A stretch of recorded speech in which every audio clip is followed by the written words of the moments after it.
علشان مكايات مالي علشان ما يدقلم أيلا لكو شاقي أيلا لكو أيلا لكو أيلا لكو أيلا لكو شاقي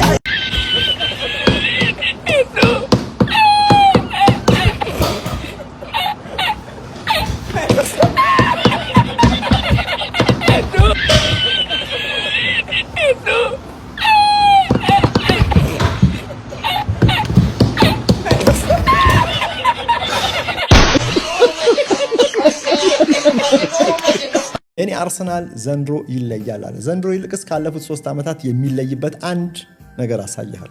ተጋጣሚዎች እንዳለፈው ዓመት ነው አርሰናል ሊጫወት የሚችለው ብለው ተዘጋጅተው ሲመጡ ያንን እንዴት ነው መስበር የሚቻለው ማዛባት የሚቻለው? አንድ ቪዲዮ ላሳያችሁ። እስቲ ቴክኒሻናችን ይህንን ቪዲዮ ታሳየንና ይሄ ነገር የአርሰናልን የዘንድሮ አንድ ሚኬል አርቴታ የጨመረው የተጋጣሚን ፕሬስ የተጋጣሚን ከኳስ ውጭ ያለ መዋቅር ለመበጣጠስ የሚጠቀምበት አንድ መንገድ ነው። ምን ይባላል መሰላችሁ? ባውንስ ፓስ ወይም ዎል ፓስ ይሉታል። ይህንን ቪዲዮ ብትመለከቱ አርሰናል ከአትሌቲክ ቢልባኦ ጋር በተጫወተበት ዕለት ይህንን ቅብብል ይደጋግመዋል። ቪዲዮ ኮንሰፕቱን ላብራራላችሁ ምን ማለት እንደሆነ። ከ2 እስከ 3 ተጫዋቾች ሊሳተፉበት ይችላሉ። እዚህ ጋር ሁለተኛው ተጫዋች እዚህ ጋር ዙቢሜንዲ ነው የሚታየው። ትኩረቱ በተጋጣሚ ተጫዋች ላይ ይሆናል። አንደኛው ተጫዋች ከፊት ለፊቱ ላለው ሁለተኛው ተጫዋች ለዙቢሜንዲ ማለት ነው።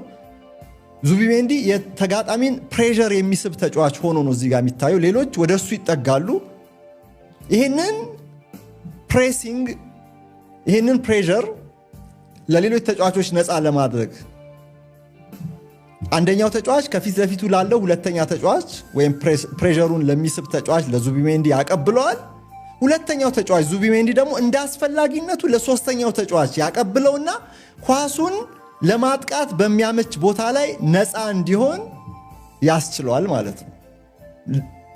ለማጥቃት በሚያመች ቦታ ላይ አንድ የአርሰናል ተጫዋች እዚህ ጋር አሁን ማን ነው ቡካዮ ሳካ በነፃነት እንዲያገኝና ቡድኑ ወደ ሙሉ ማጥቃት እንዲሸጋገር ያደርገዋል። እና ይሄ ባውንስ ፓስ የአርሰናል አሁን ከቅርብ ጊዜ ወዲህ የሚታይ የተጋጣሚን በተለይ ያፈገፈገ ቡድንን የመከላከል አወቃቀር አጥሩን ለማዛባት የሚጠቀሙበት መንገድ ነው። ይሄ እንግዲህ ውድ አድማጮች በእግር ኳሱ ዓለም ላይ የሚታወቅ አንድ ተርሚኖሎጂ አለ፣ ሰርድ ማን ራን የሚባል። ይሄ ሰርድ ማን ራን አይደለም፣ ይሄ ባውንስ ፓስ ነው። የሆነ ኳስ እየተቀባበልክ ወይም ደግሞ ዎል ፓስ ይሉታል። ወደ ግድግዳ ኳስ መተህ እንደገና ስትቀበል እንዴት ነው? ልክ እንደዛ አይነት መልክ ያለው ስልት ነው። የኖቲንጋም ፎሬስት የመከላከል አደረጃጀት እዚህ ጋር እንዴት እንደሚዛባ ይታያል፣ ቀደም ሲል ያያችሁት ቪዲዮ ላይ። እና አርሰናል እና ሚኬል አርቴታ ይሄን ጨምረው መጥተዋል። ከኳስ ውጪ አፈግፍገው በሚገጥሟቸው ቡድኖች ላይ እንደዚህ አይነቱ መንገድ ይጠቀማሉ። ለዚህ እኮ ነው ማርቲን ዙቢሜንዲ ያስፈለገው። የአርሰናል አድቫንስድ ተጫዋቾች ለቀቅ ባለ ሁኔታ ተጋጣሚ መከላከያውን ለቀቅ አድርጎ ክፍተት በፈጠረበት ሰዓት ላይ ኳስ ወደፊት የሚያገኙበትን እድል የሚፈጥር ነው።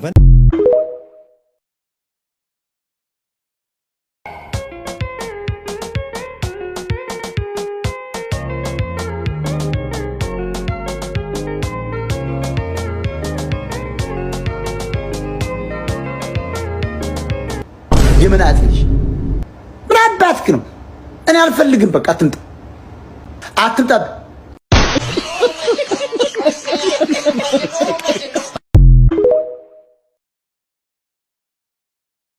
ዘንድሮ ምን ሊያሳየን እንደሆነ አልገባኝም። ያራዳ ልጆች ማለት ነው። ቀኙ ለብቻ ግራው ለብቻ አድር ቤት የሚገባ እግር ያላቸው ተጫዋቾች በስተዋል ነው ምል ሜዳ ውስጥ በአራት ጨዋታ 6 ጎል። ይሄ መሃል ሜዳ ተጫዋች ነው ምለ 9.9 ሬቲንግ ይዘህ ትወጣለህ አንተ። ነውር አይደለም? ስፔን ቤት ስንት ጎረምሳ ባለበት ሀገር ተመልከት እኮ ሱፐርማንን መስሎልሃል። ያራዳ ልጅ ማለት ነው። ምንድነው ይሄ? አሁን የጤነኝነት ምልክት ይታይበታል ትላለህ። እዚህ ጋር ያራዳ ልጅ ትክክል ነው ስትላለህ ነው እንዴ? ለስፔን ሲሆን ምንድነው ጉዱ ነው? ያራዳ ልጆች እስቲ ሐሳብ አስተያየት ስጡበት። ሜሪኖ ቆይ ምንድነው ያስከው? አረ ጆሮን ቆንጥጡት ጎበዝ። ብሩኬ በበኛ የሚችለው የለም በእግር ኳስ አንደኛ። ጨዋታው ሊጀመር ሁሉም ተዘጋጅቷል። ዙሪያውን በሙሉ በሰፈር ሰው ሞልቷል። ጨዋታው ሊጀመር ፊሽካው ተነፋ። ብሩኬ ገና ከመጀመሪያው ኳሱን ያዘ። ብሩኬ ያጣጠፈ ወደ ጎል የሄደ ነው። ብሩኬ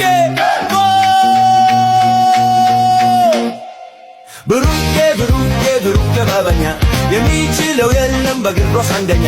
የመጀመሪያውን ጎሉን አስቆጠረ። በጃውን በሙሉ በጩኸት ገለጸ።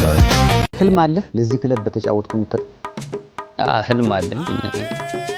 ፔፔ መመከር አርሰናል ሴምሻኒ ልጆኝም ከቤት ጣላለሁ እንዲህ በኳስ ያኔ ለሊት እንደማይሆን ማለት የአርሰናል ጨዋታ ከሆነ እኔና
ከፎቶ ላይ ባየው መልክ ግርማ ሞገስ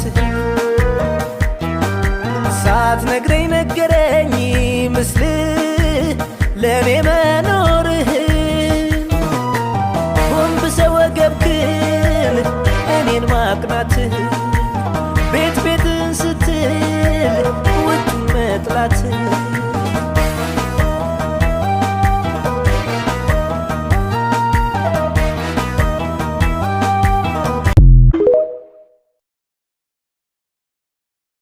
አንድሬ ቤርታ ምንድነው እየሰራህ ያለኸው?